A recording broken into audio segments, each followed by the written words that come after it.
Welcome to the Texas A&M Division of Information Technology's Technically Speaking TV. I'm your host, Adam Michael. The COVID-19 pandemic has touched almost every aspect of the world around us. Things like face masks and social distancing are now a part of everyday life, and technology like Zoom is a necessity. We'd like to thank Texas A&M President Michael K for joining us today by Zoom. President Young, how has this pandemic changed Texas A&M and affected the world at large?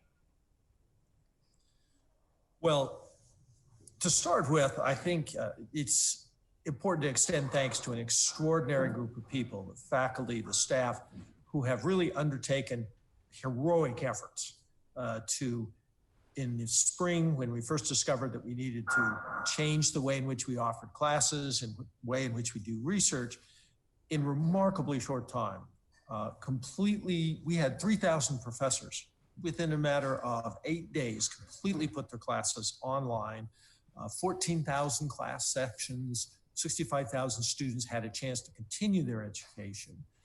We also had remarkable work from staff, their resiliency, they're frequently behind the scenes. They were now very much front and center at everything we did.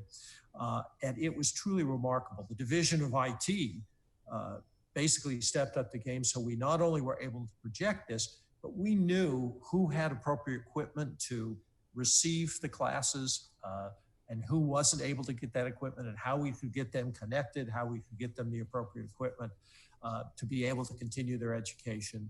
It was remarkable. It did fundamentally change things for some period of time, but it was truly remarkable in the very best Aggie tradition of innovation, dedication, commitment. It was truly remarkable. Certainly. Selfless service. What are some of the things that Texas A&M is doing to help the country and the world fight the coronavirus? Well, both locally and globally, we continue to work. We're working with the local health authorities to develop a system for contact tracing, for developing tests that can be deployed and turned around very quickly, all those sorts of things that at a very logistical level to help really address this in our own community. We're also doing remarkable research. We were among the first set of researchers to discover how it spread and the importance of face masks. We were able to publish a book available completely free online that talked about how to behave in a pandemic to stay as safe as possible, those sorts of things. And we continue to do that research of all different sorts. How has the pandemic affected research at Texas A&M University? Well, it was challenging at first because research generally brings people in much more proximate contact with each other. So we had to, any research that couldn't be conducted remotely, we had to slow down. We had to make sure that we're able to distance the people who were doing the research. They were able to wear appropriate protective equipment, and we're able to clean the facilities with sufficient frequency to ensure their safety. As of June 1st, we're able to get that system pretty much well in place. And so been able to reopen and restart some of the research that had been slowed down during that period. And now most of the research is going on as intensely as it was before, although the format is sometimes slightly different because of the needs of safety and concern about the health and well-being of all the researchers. How are we adapting for the changes in instructional needs in the fall? Well, we have plans in place where at least 50% of all of our classroom experiences will be able to be in person. The other 50% will be wholly online. Even those that are in person, people will still be able to engage them remotely if they feel uncomfortable coming to campus. We'll have a much longer day, but there'll be more opportunities for social distancing within the classroom, more time between classes so hallways aren't so crowded, a lot of cleaning of classrooms in between and so forth. But the plan is to be able to start in a very robust fashion where students will still be able to get all the classes they need, and a large percentage of them will be in person. There'll still be a chance for office hours, for advising, for all the things that are really critical of the students to continue their education. My understanding is even the academic calendar has shifted to help adapt to this situation. That's true. We're starting a little bit earlier, and then we'll probably have our last in-person classes before Thanksgiving, and allow students then to go home for Thanksgiving and be able to then work remotely with respect to any additional things necessary to conclude their classes. Are there any other activities that Texas A&M is engaged in moving forward as we combat this coronavirus pandemic? Well, as always, our research is a central component of what we do. We have right now about 100 different research projects related to this, including a project that might develop a short-term inhaler, or an inhaler that would give you short-term immunity, growing an appropriate vaccine or the components of a vaccine on tobacco leaves so it could be mass-produced very, very quickly. We've got about 100 different projects so far. NIH and the Department of Health and Human Services and private sector have funded about $5 million worth of these projects going on. So we're looking not only for the short term of how do we get education going again, how do we keep everybody safe, but how do we address this issue now and in the future when similar pandemics might sweep across the nation and across the world. President Young, thanks again for joining us and taking the time to speak with us today. Please stay with us. Technically Speaking TV will be back in just a moment.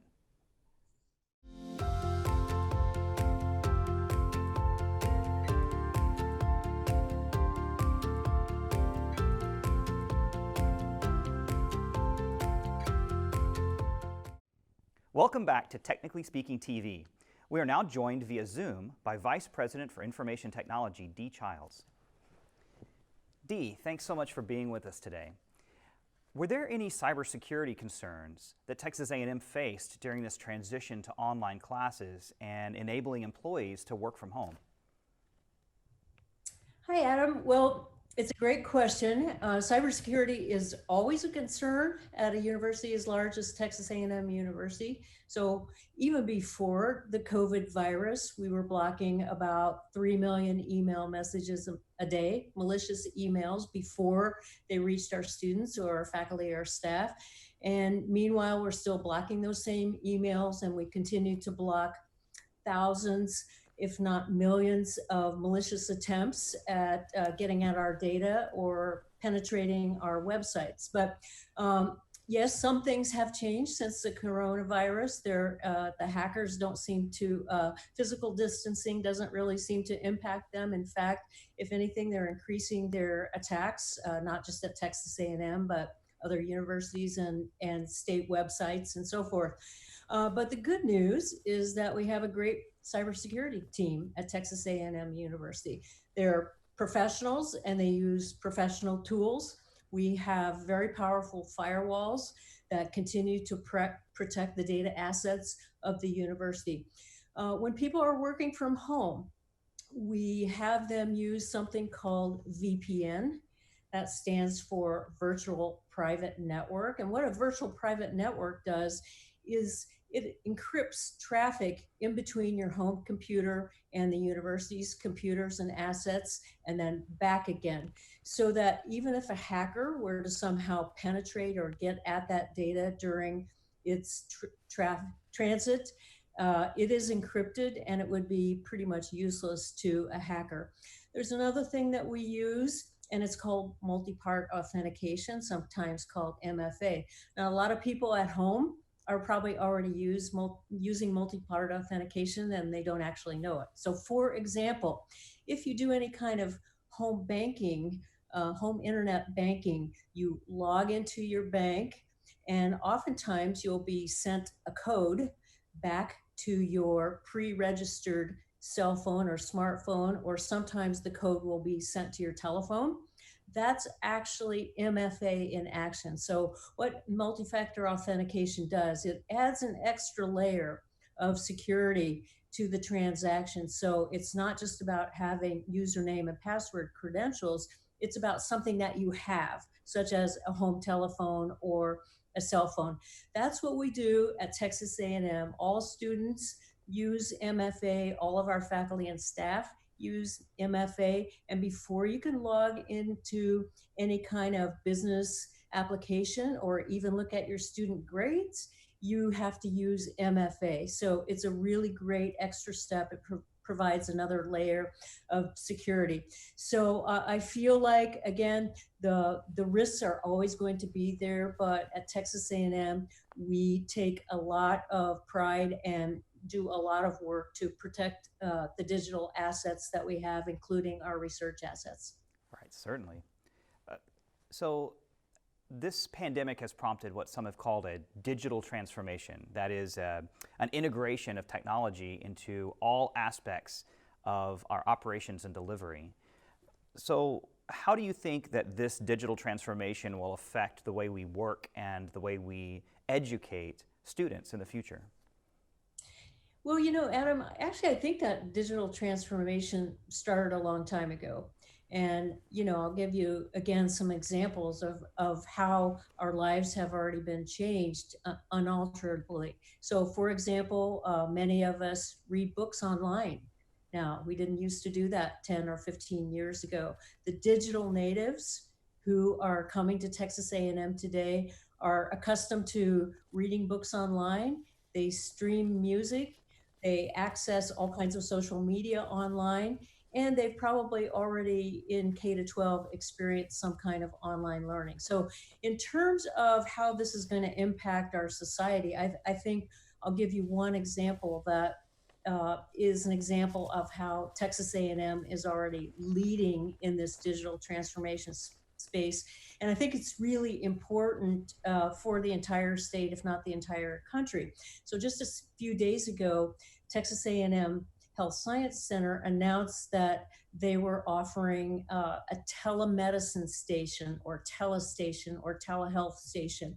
And what that does is that it allows a health provider, such as a physician or a physician assistant, to have a consultation with somebody online, for example, an elderly person or somebody who lives in one of the rural areas of Texas.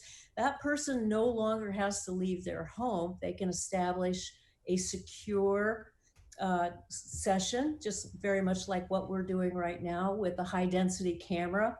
The physician or other medical provider can ask questions, the patient can answer, a diagnosis can be made online. And the amazing thing is that this station can also dispense some prescriptions. So it's just an incredible thing. I think that's a great example of the kind of transformation that you're talking about. Now, in terms of our Texas A&M students, of course, we went online very quickly. We're very proud of the fact that within just a couple of weeks after spring break in the spring, we went from a couple hundred sessions offered online every day to something like 58,000 online sessions every single day for the remainder of the spring semester. Pretty incredible. When students are able to do that successfully, they're getting a great education.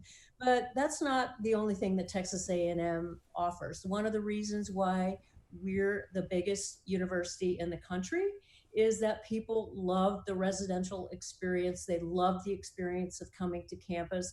They love being part of the Aggie community. So one of the great things that will happen in the fall, 50% of the classes will continue to be in person with appropriate physical distancing, and about 50% of the classes will be presented online. So no matter if you come back to campus, you're going to have the best of both worlds. You're going to have a great educational experience online, but you'll also be able to sit safely in front of a professor, interact with that professor and with your classrooms at a safe distance, and you get the best of both possible worlds. So I think that's the way in which we're transforming things at Texas A&M University. That's part of this national global transformation.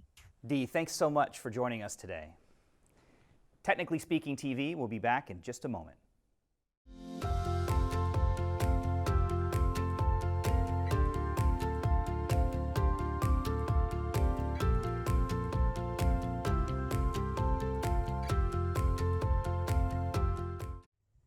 Welcome back to Technically Speaking TV.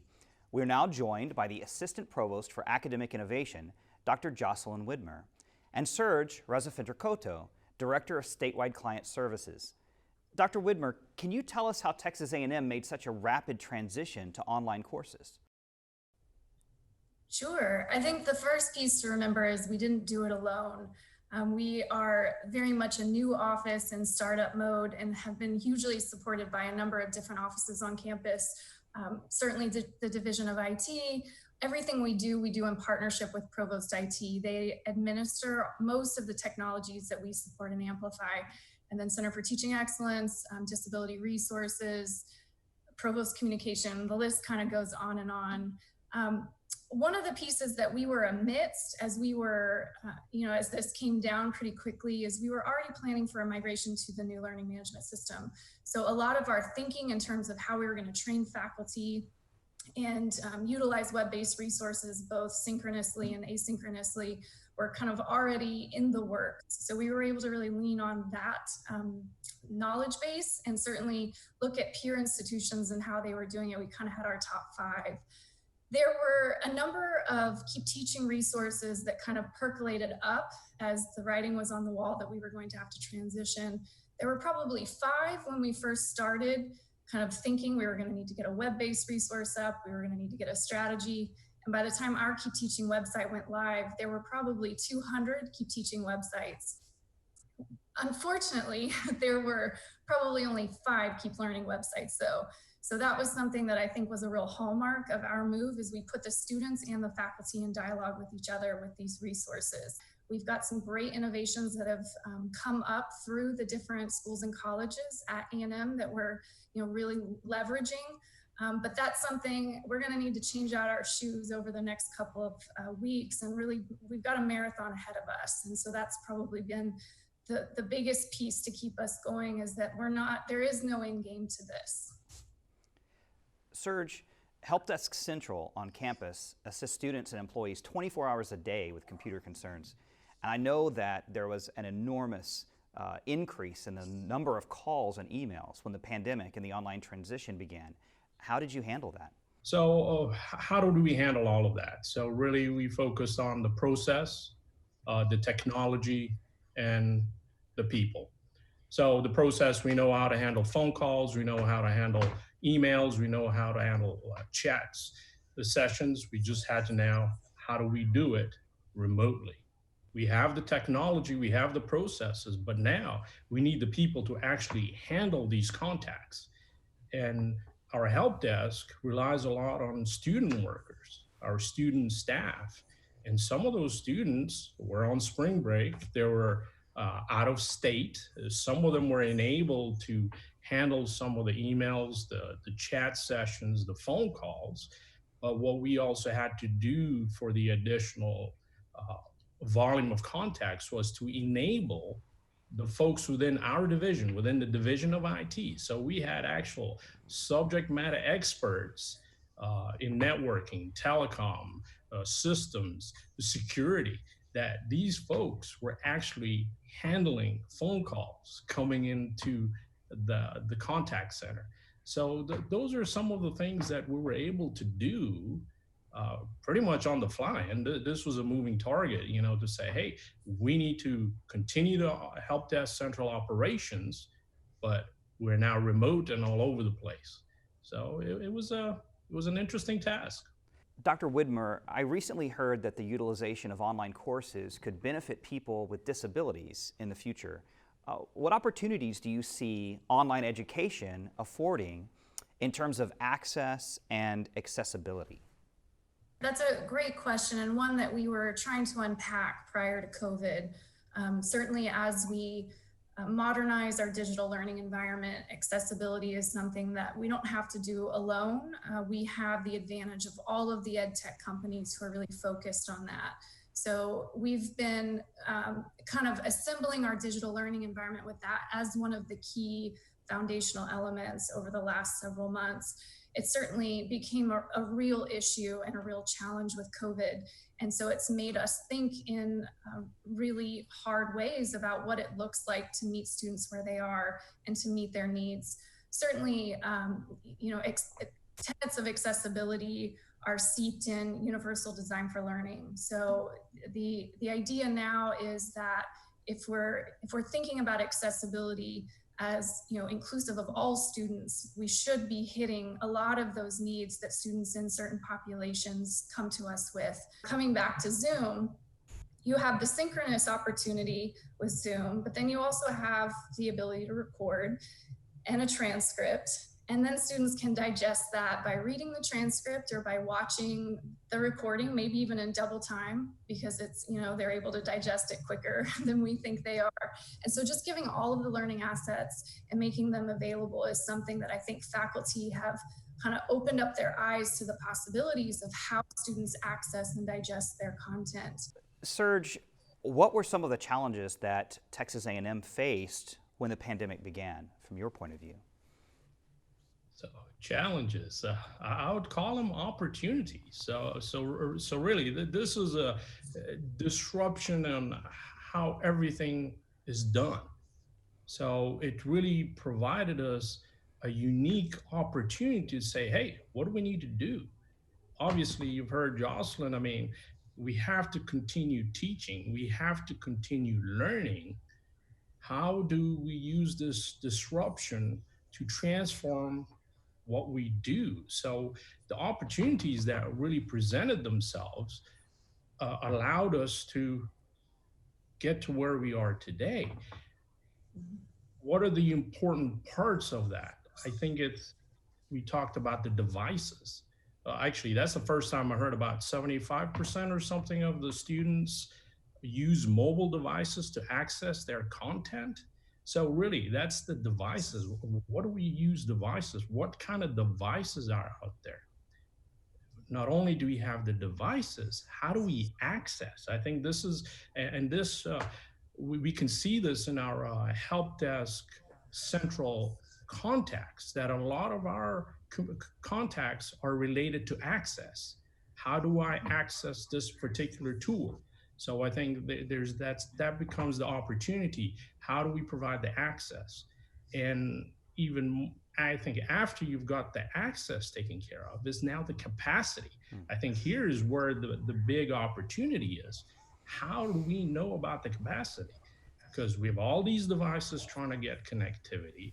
We have all these tools now that are being used currently. And I'm sure, as the processes continue to mature, there's going to be other tools that are added to the mix. So again, it goes to that device. What kind of device? How do you access? And what is the capacity of the network or the institution to accept all of these devices? So really, opportunities, just so many different opportunities. And how fast can we transition? Because I think this is, to me, just the amazing task that we as an institution have accomplished, is how quickly we were able to transition. Dr. Widmer, I know that there was a large effort around training faculty and staff to assist in this dramatic shift that happened in the spring semester. What can you tell us about that? As part of our strategy, we've been thinking with the move to the new learning management system, how important it was going to be to reach every single faculty and meet them where they are. And on a big campus, on a normal day, it's hard to get people to come to training.